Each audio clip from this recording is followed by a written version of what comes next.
Anggreni SPD, calon guru penggerak angkatan 10 dari UPT SPM SMP Negeri 27 Bulukumba. Nah, kali ini saya tidak sendiri, bersama rekan saya Ibu Irmawati Husni, guru mata pelajaran IPA. Ya, Assalamualaikum warahmatullahi wabarakatuh. Waalaikumsalam warahmatullahi wabarakatuh. Bagaimana kabarnya hari ini, Bu? Alhamdulillah baik. Ya, baik Bu ya. Jadi hari ini kita akan melakukan percakapan pra-observasi ya Bu ya. Jadi nanti saya akan mengamati jalannya proses pembelajaran di dalam kelas atau sebelum melakukan supervisi kelas. Jadi tujuan kita melakukan percakapan pra-observasi ini Bu sebagai persiapan awal agar Ibu melakukan persiapan dalam melakukan proses pembelajaran di dalam kelas ya Bu ya. Nah, di sini ada beberapa pertanyaan yang ingin saya tanyakan sebelum Ibu melaksanakan observasi di dalam kelas. Nah, yang pertama ya Bu, apa tujuan pembelajaran yang hendak ingin Ibu capai? Jadi adapun tujuan pembelajaran di sini yang saya tuliskan, yang pertama adalah peserta didik dapat mendeskripsikan pengaruh gaya atau berat benda pada tekanan yang dihasilkan oleh zat padat. Kemudian yang kedua, peserta didik dapat menjelaskan tingkat luas permukaan bidang terhadap besarnya tekanan yang diberikan. Kemudian yang ketiga adalah peserta didik dapat menjelaskan fenomena dalam kehidupan sehari menggunakan konsep tekanan dan zat padat. Ya, baik ya Bu ya. Jadi ada 3 tujuan pembelajaran yang hendak Ibu ingin capai di dalam proses pembelajaran nanti. Nah, pertanyaan kedua ya Bu, bagaimana dengan cara pengembangan yang hendak Ibu capai di dalam pembelajaran? Jadi di sini ada pengembangan yang hendak dicapai, ada 2. Yang pertama tentang pengetahuannya dengan keterampilannya, di mana di bagian pengetahuan di sini peserta didik dapat mengetahui fenomena konsep pada tekanan zat padat dalam kehidupan sehari-hari. Kemudian yang kedua, meningkatkan pengetahuan peserta didik tentang aplikasi di dunia nyata tentang faktor-faktor yang mempengaruhi tekanan dalam kehidupan sehari-hari. Kemudian di bagian keterampilannya di sini meningkatkan keterampilan peserta didik untuk bekerja sama, berani mempresentasikan hasil diskusi kelompoknya di depan kelas dengan baik dan penuh rasa percaya diri. Ya, baik ya Bu. Jadi area pengembang yang hendak ingin Ibu capai ada 2 ya Bu ya, pengetahuan dan keterampilan. Nah, pertanyaan ketiga, bagaimana rancangan yang hendak Ibu gunakan? Apakah itu strategi, metode pembelajaran yang Ibu akan lakukan di dalam kelas? Ya, jadi ada pun strategi yang dipersiapkan di sini, yaitu strategi berdiferensiasi, di mana di sini menetapkan pembelajaran untuk memenuhi kebutuhan belajar peserta didik yang beragam. Jadi di sini aspek kebutuhan murid dilihat dari segi kesiapan belajar murid, kemudian minat belajar murid dan gaya belajar murid atau profil belajar murid. Kemudian yang kedua, kita menggunakan video pembelajaran dan metode pembelajaran berupa alat praktikum dan PPT interaktif. Kemudian yang ketiga, membentuk belajar kelompok berdasarkan profil belajar murid. Kemudian mendampingi dan memberikan bimbingan kepada setiap kelompok untuk menghasilkan kesimpulan kelompok. Kemudian yang kelima, metode yang digunakan di sini adalah metode observasi, di mana di dalam peserta di sini di dalam proses itu kita melakukan anak-anak melakukan pengamatan gambar, kemudian video yang disajikan, kemudian melakukan diskusi. Setelah itu menggunakan pendekatan saintifik dengan model pembelajaran discovery learning, yaitu mengumpulkan informasi, mengasosiasi data, mengkomunikasikan hasil kebijakan. Nah, kira-kira kapan Ibu akan melakukan kegiatan pembelajaran? Hari apa, jam keberapa, dan kelas berapa? Ya, jadi adapun pelaksanaannya hari Jumat tanggal 25 Agustus, kemudian jam ke-34. Ya, baiklah Bu ya. Jadi nanti pada saat pada tanggal 25 Agustus saya akan melakukan observasi kelas pada jam ke-34 ya Bu ya. Jadi setelah itu akan ada lagi setelah Ibu melakukan observasi akan ada lagi pasca observasi.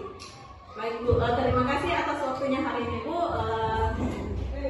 Assalamualaikum warahmatullahi wabarakatuh. Assalamualaikum warahmatullahi wabarakatuh. Waalaikumsalam warahmatullahi wabarakatuh. Bagaimana kabarnya hari ini? Alhamdulillah. Sehat semua? Sehat.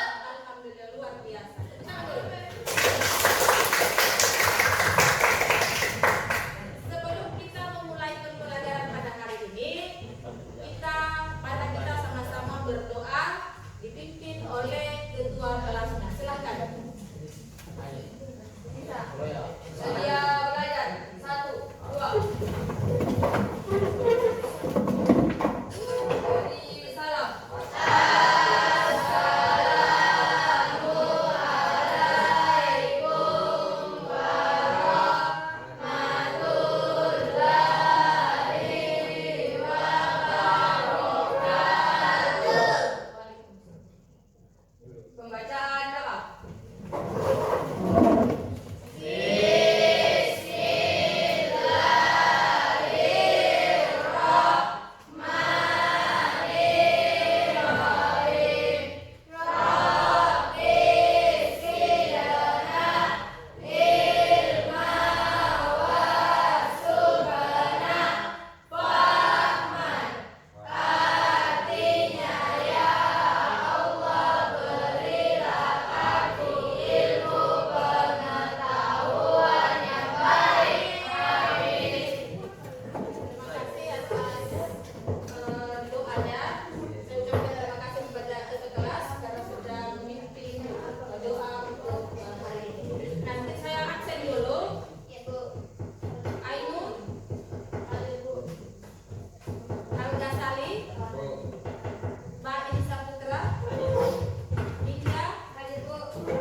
dengan D. Ya, karena luas permukaan sentuhnya lebih kecil. Coba kita perhatikan bunyinya, ya. Karena ada dimasukkan materi dulu. Jadi sebentar ini ada hubungannya sebentar materi kita, ya, tentang tekanan. Tekanan itu ada hubungannya dengan gaya dengan permukaan luas bidang. Ya, sudah paham? Ya. Nah, sebelum kita lanjut, kita buat dulu kesepakatan kelas, ya. Apa kira-kira yang disepakati pada hari ini tentang kesepakatan kita? Ada yang memberikan ide? Ya. Tidak berbicara bisa guru bicarakan. Saling menghargai. Jadi saling menghargai bunyinya. Ya, jadi bahasa artinya kalimat positifnya di sini adalah saling menghargai. Saya tulisnya supaya tidak terlalu panjang. Jadi masuk kita yang disebut itu, ya. Ya, saling menghargai.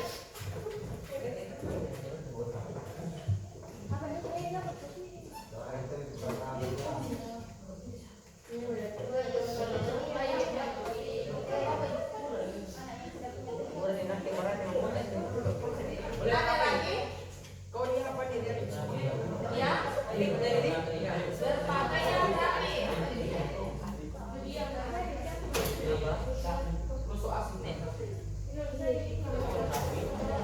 Kemudian disiplin waktu, ya. Itu saja. Ya, jadi sebentar ini masuk sebentar ketika dalam berdiskusi sebentar, artinya memberikan kesempatan sama teman yang berbicara. Jadi yang lainnya diam dulu, ya, diberikan kesempatan yang memberikan tanggapan sama temannya, jangan sama teman kelompoknya, ya, sama teman kelompok lainnya, ya. Sudah paham? Yang ini saja, ya, kesepakatan kita pada pertemuan hari ini, ya. Oke.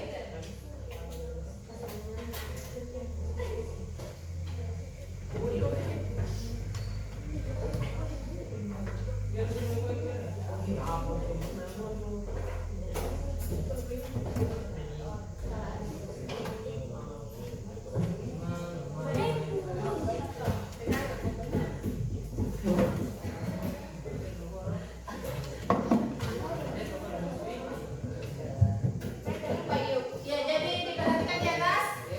Ya. Jadi tadi sudah kita, kemudian pembahasan materinya tadi sudah dilakukan tanya jawab, ya, kemudian diskusi sebentar, presentasi, kesimpulan, refleksi dan penutup. Ini langkah-langkah pembelajaran kita pada hari ini yang kita mau lakukan, ya. Sudah paham? Nah, sekarang kita masuk di tujuan pembelajaran kita, ya. Jadi tujuan pembelajaran yang kalian harus capai pada hari ini, pada pertemuan kali ini, yang pertama adalah peserta didik dapat mendeskripsikan gaya atau benda pada tekanan yang dihasilkan oleh zat padat.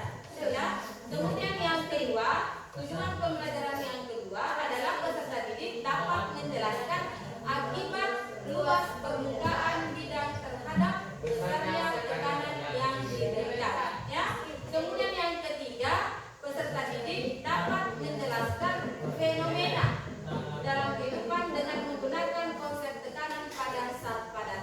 Jadi ada 3 poin tujuan pembelajaran kita pada hari ini. Jadi inilah yang kalian harus capai pada hari ini. Ada 3. Mengenai fenomenanya, bagaimana sebentar? Ya, tadi sudah ada hubungannya tadi itu, ya, dengan adanya duri. Jadi itu termasuk fenomena, ya, ketika kita tertusuk oleh duri itu ada tekanan, ya. Ya, jadi seperti itu. Itu adalah fenomena yang kita sering dapatkan di sekitar lingkungan kita, ya. Kemudian yang kedua, akibat luas yang sebentar dan transmisi, ya. Kemudian yang ketiga, yang pertama tadi pengaruhnya bagaimana pengaruhnya antara gaya dengan berat benda terhadap tekanan, ya. Itu, ya.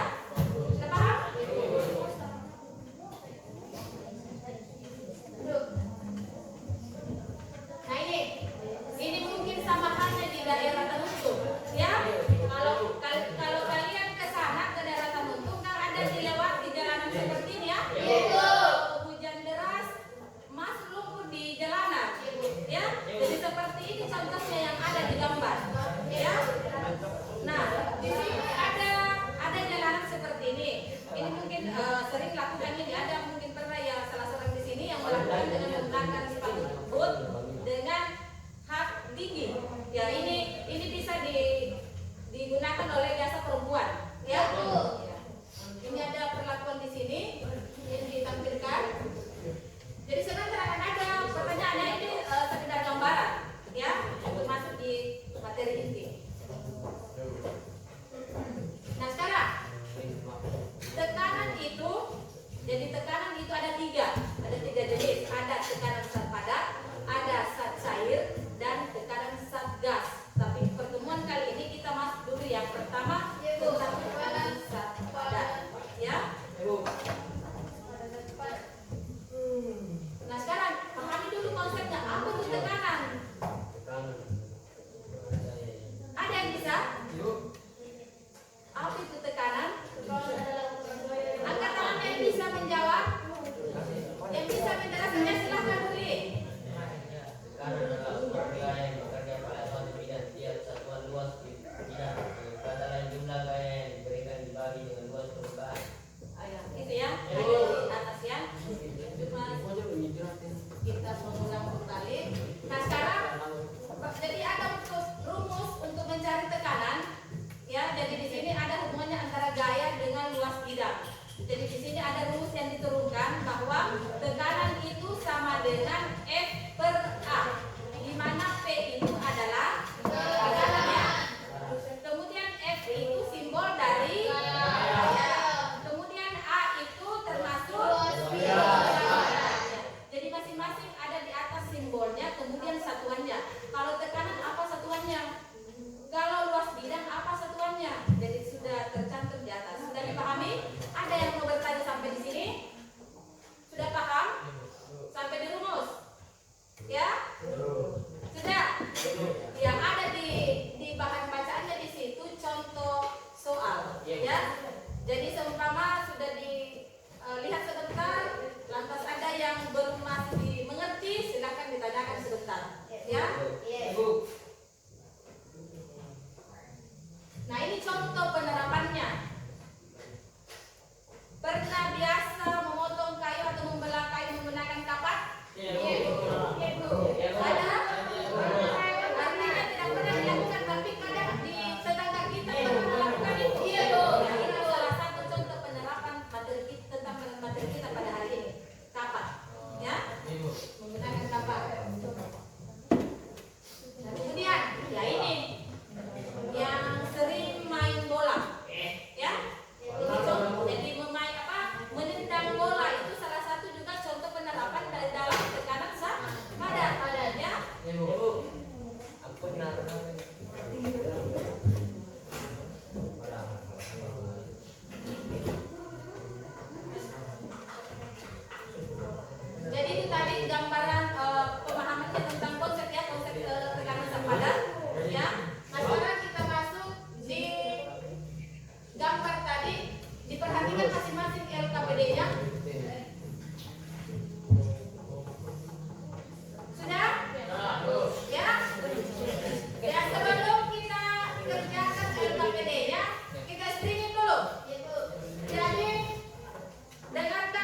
Ya.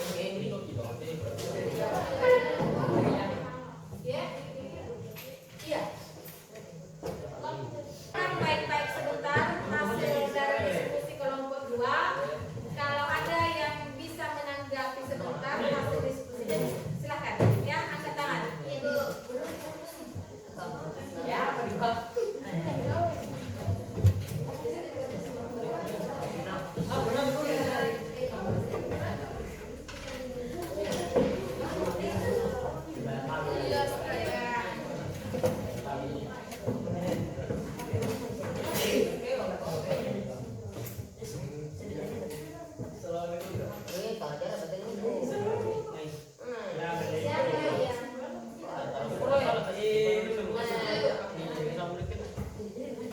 Assalamualaikum warahmatullahi wabarakatuh.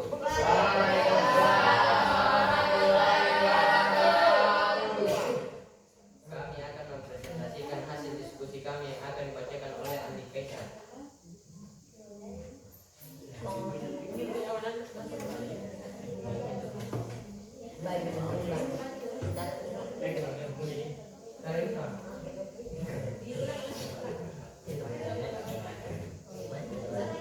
Nama kelompok 2.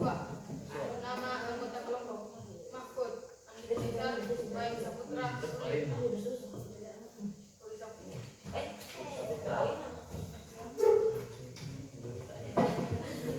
Masalah 1. Pernahkah kalian membandingkan mengiris roda menggunakan pisau tajam dengan mengiris menggunakan pisau tumpul?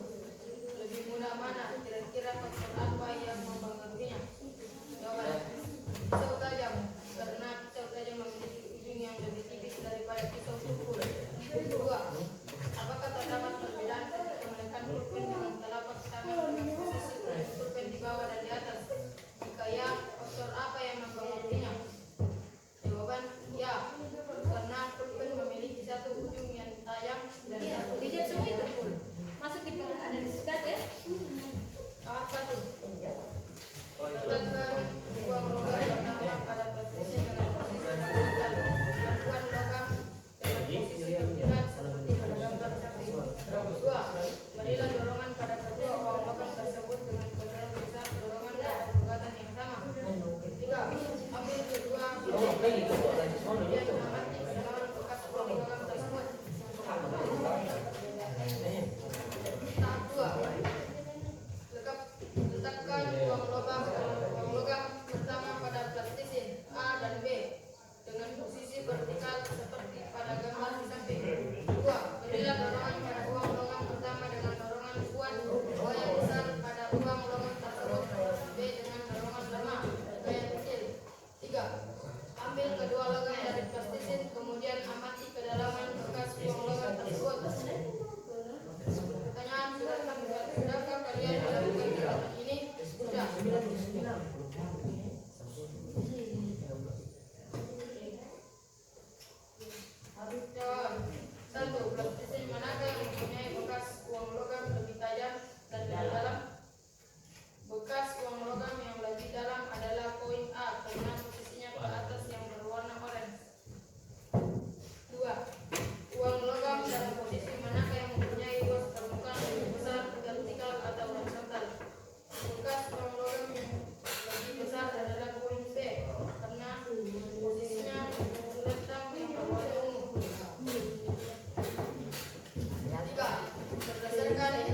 terbalik lurus dengan gaya. Jadi faktor-faktor yang mempengaruhi terbalik adalah luas bidang dan gaya. Yang secara matematis persamaan terkadang dapat diluruskan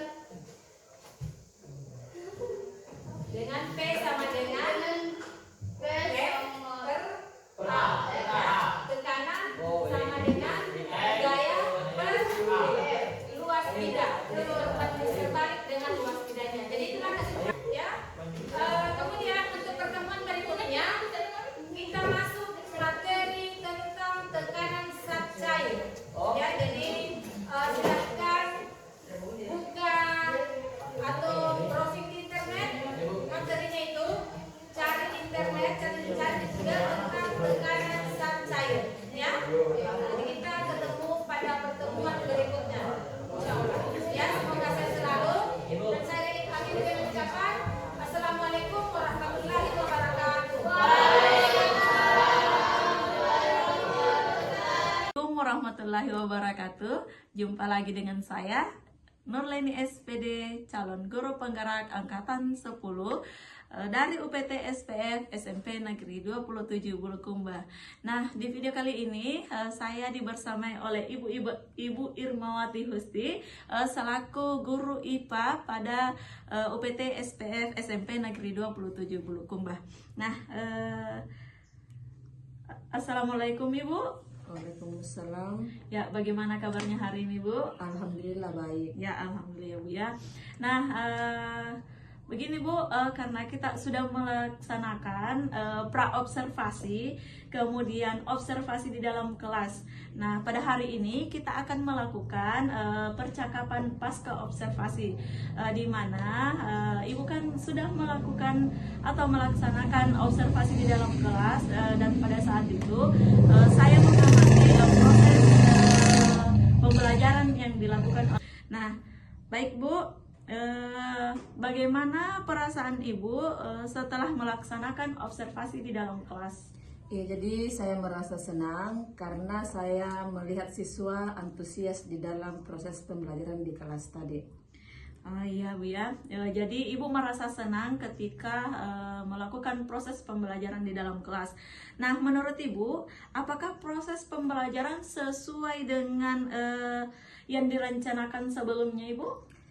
Iya, sesuai karena di dalam proses pembelajaran apa yang menjadi tujuan pembelajaran itu sudah tercapai. Oh iya, baik Bu. Nah, dari proses pembelajaran kemarin, hal-hal apa saja yang membuat Ibu merasa puas di dalam pembelajaran? Jadi hal-hal yang menjadi saya merasa puas karena pada saat itu peserta didik tertarik dengan media dan metode pembelajaran yang saya berikan. Oh iya Bu ya. Jadi peserta didik itu lebih merasa puas dan tertarik dengan metode yang Ibu berikan. Nah, dari skala 1 sampai 10 menurut Ibu atau penilaian Ibu, posisi Ibu dalam pencapaian pembelajaran kemarin berapa Bu ya? Saya rasa saya sudah berada pada posisi ke-8. Oh, posisi ke-8 ya. Karena tentunya di sini di dalam proses mengajar masih terdapat kekurangan baik dari segi strategi maupun metode yang saya berikan pada saat proses belajar berlangsung di kelas. Oke, ya baik ya Bu. Nah, kira-kira apa hambatan atau gangguan yang Ibu alami pada saat proses pembelajaran di kelas? Ya, jadi di sini hambatan yang saya alami pada saat proses pembelajaran di kelas, yang pertama itu pada saat berdiskusi kelompok, di mana peserta didik di sini ada beberapa kelompok yang ada beberapa peserta didik yang tidak aktif di dalam bekerja sama di dalam kelompoknya. Jadi di sini ada beberapa siswa juga yang artinya di sini kurang memahami perannya di dalam berdiskusi kelompok. Oh iya, baik Bu. Nah, untuk mengatasi hambatan tersebut, bagaimana Ibu caranya untuk mengatasi hambatan? Ya, adapun cara untuk mengatasi hambatan yang dialami adalah di sini dilibatkan semua anggota kelompok di dalam berdiskusi. Oke, jadi semua anggota kelompok itu dilibatkan ya Bu ya di dalam berdiskusi. Nah, untuk pembelajaran selanjutnya, kira-kira ada tidak strategi pembelajaran yang dilakukan agar tujuan pembelajaran dapat tercapai? Jadi di sini ada pun strategi yang saya akan kembangkan adalah saya akan membuat strategi pembelajaran yang lebih menyenangkan lagi pada peserta didik. Oke. Baik Ibu ya, mudah-mudahan di pembelajaran selanjutnya berhasil ya Bu ya. Semangat terus Ibu. Baik Bu, terima kasih atas waktunya. Assalamualaikum warahmatullahi wabarakatuh. Waalaikumsalam warahmatullahi wabarakatuh.